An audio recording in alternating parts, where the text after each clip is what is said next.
Hello guys, welcome back. So I'm working on week 1 of my project life. This album can be found at Hobby Lobby. I bought it I think for like $4. So it is a 6x12 and I do use older sleeves for my page protectors. So I have 2 photos here that I stitched earlier today. And then I stitched a tag on the bottom, just a little label that says here for the food, because Diana and I always hang out with the kiddos. And this particular week, we were together at Cane's and then we hung out at her house. We're always pretty much together, glued at the hip. That's what besties do. On the right side, I added this pre-made card. I stamped a bunch of fun sayings from the Studio Calico January add-on stamp. So I'm just going to slip that to the right side. It's on a like pale pink cardstock.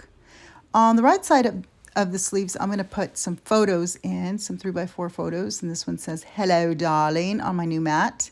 And so then I'm going to put a photo of my daughter at the dentist. And I just thought it was cool because they give her these shades to put on. So I took her picture.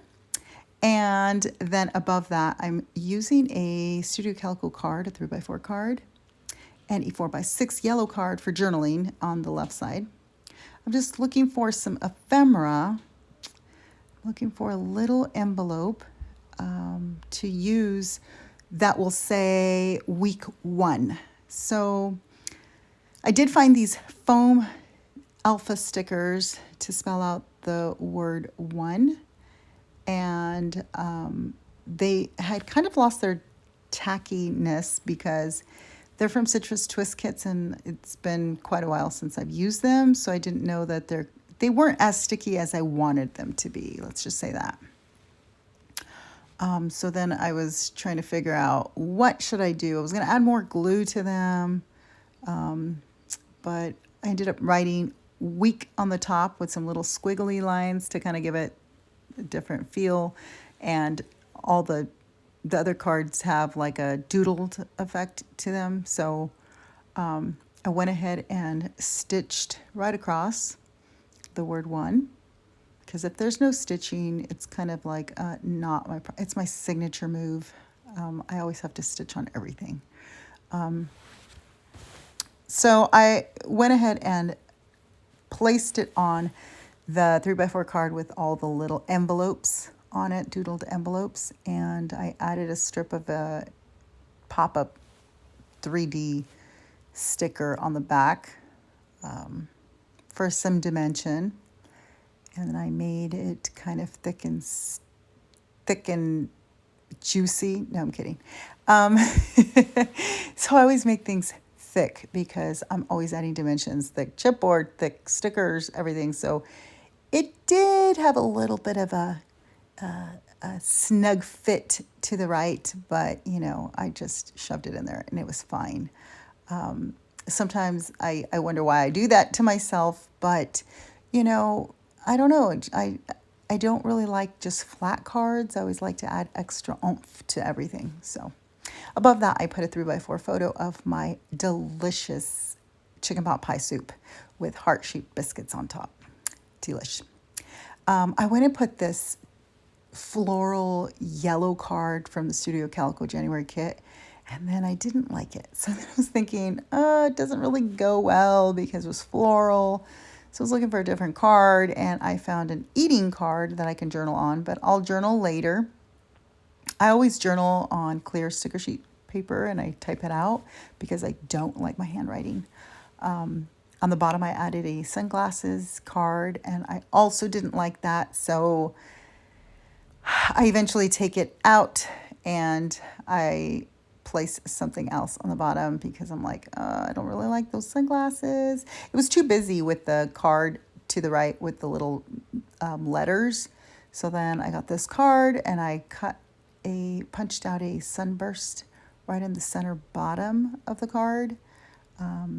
So my thought was to make kind of like a 3D window. And I got a little puffy heart sticker. These haven't lost their tackiness.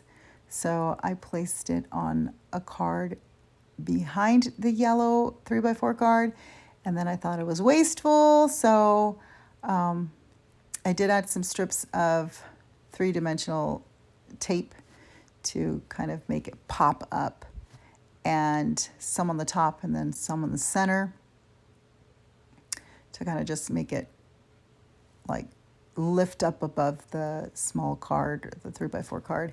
But then, you know, what I realized is that I was being wasteful and I wanted to save that card with the envelope because it had a cute little graphic. And I'm like, oh, I could use it for something else. And so then I ended up switching it out and I just used a plain cardstock. So here I am gluing it over the white cardstock. I just use avalanche textured cardstock. And that's when I realized that it was kind of warping downward, if that makes sense. So I decided that it needed some dimension on each corner. So then I added some pieces of that strip of 3D dots to each corner. And that solved the problem. So now it was like a full flat, which, you know, it's kind of pointless because then you have to stick it into the pockets and it gets all smushed anyways. But it's the thought that counts. So it's super cute. And I went ahead and slipped it right on the left side of the bottom pocket. But it went in like butter. So there you have it. Super cute. I love the way it turned out. And I felt like I really love the yellows. So thanks for joining me. I hope you liked this video. If you like, please like and subscribe. And I will catch you next time with week 2 in this wonderful project. See you later. Bye. Thanks so much for watching.